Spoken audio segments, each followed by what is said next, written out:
દોસ્તો આપણા ગુજરાતીઓનો નિયમ છે કે ઘરમાં રોટલો હોય કે રોટલી હોય બચે ને તો આપણે એને વઘારીને ખાતા હોઈએ છીએ.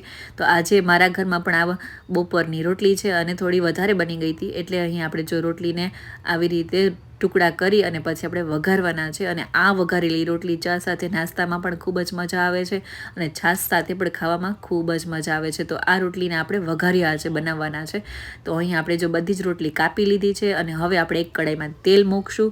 તેલ ગરમ થઈ જાય એટલે રાઈ, જીરું, હિંગ આ બધું જ આપણે એડ કરવાનું છે. અને લાલ મરચું મારા ઘરમાં આજે અવેલેબલ હતું નહીં એટલે એડ નથી કર્યું, એટલે સૂકું મરચું પણ આમાં ચોક્કસ એડ કરવું. ત્યારબાદ આમાં આપણે મીઠા લીમડાના પાન એડ કર્યા છે અને હવે આપણે ડુંગળી એડ કરવાની છે દોસ્તો. સાથે લસણના ટુકડા પણ એડ કરવાના છે અને આપણે છાશવાળા આજે વઘારિયા બનાવવાના છે એટલે આપણે લસણ ડુંગળી એડ કર્યું છે.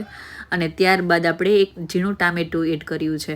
અને છાશ ખાટી છે નહીં એટલે આપણે ટામેટું ઉપયોગમાં લઈએ છીએ, અને જો છાશ ખાટી હોય ને તો ટામેટું એડ ન કરવું.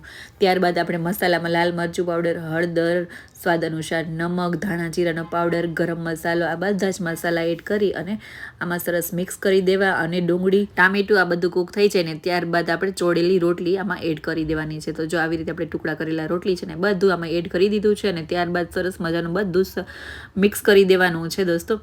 અને આ બની ગઈ છે આપણી વઘારેલી રોટલી. આ રોટલી દોસ્તો ચામાં ખૂબ જ સરસ લાગે છે. તો મોર્નિંગના નાસ્તામાં પણ ઘણા લોકો આ વઘારેલી રોટલી બનાવતા હોય છે ને હું તો ખૂબ જ બનાવતી હોઉં છું, કેમ કે સાંજની રોટલી ક્યારેક બચી ગઈ હોય છે ને તો હું વધારે આ સવારે નાસ્તામાં લઈ લેતી હોઉં છું ચાની સાથે.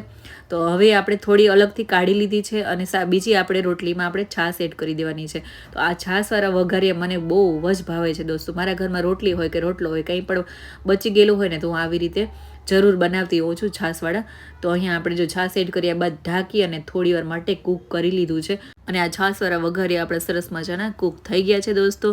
અને અહીં તમે જોઈ શકો છો કલર પણ સરસ મજાનો આવી ગયો છે. અને હવે આપણે આ સમયે લીલા ધાણા એડ કરી દેવાના છે. તો છાશ એડ કર્યા બાદ આપણે થોડી વાર માટે જ કૂક કર્યા છે. અને હવે આપણે આમાં લીલા ધાણા એડ કરી દઈશું અને લીલા ધાણા પણ સાથે આમાં મિક્સ કરી દેવાના છે દોસ્તો. તો દોસ્તો આ છાશવાળા વઘારિયા છે ને ખૂબ જ સરસ બને છે. તો એકવાર તમે પણ ચોક્કસ ટ્રાય કરજો. અને જો ખાટી છાશ હોય ને તો ટામેટાં એડામાં ન કરતા, કેમ કે ટામેટા ખાટાશ પડતા હોય છે અને છાશ પણ ખાટી હોય છે એટલે મજા નહીં આવે. મોડી છાશ હોય ને તો જ આમાં ટામેટા એડ કરવા. તો લો અહીં આપણા છાશવાળા પણ વઘારિયા બની અને તૈયાર થઈ ગયા છે દોસ્તો. અને સાથે આપણે સર્વ પણ કરી લીધા છે. અને આ રોટલીને આજે બે અલગ અલગ તરીકાથી આપણે લીધી છે. કોરી રોટલી છે એ ચાની સાથે ખૂબ જ સરસ લાગે છે અને છાશવાળા વઘારિયા છે ને એ એમ જ ખાવાની ખૂબ જ મજા આવે છે. તો આઈ હોપ કે આ રેસીપી તમને પસંદ આવી હશે દોસ્તો. રેસીપી પસંદ આવી હોય તો લાઇક અને શેર જરૂર કરજો અને મારી ચેનલને સબસ્ક્રાઈબ કરવાનું પણ ના ભૂલશો. તો ચલો દોસ્તો ફરી મળીશું.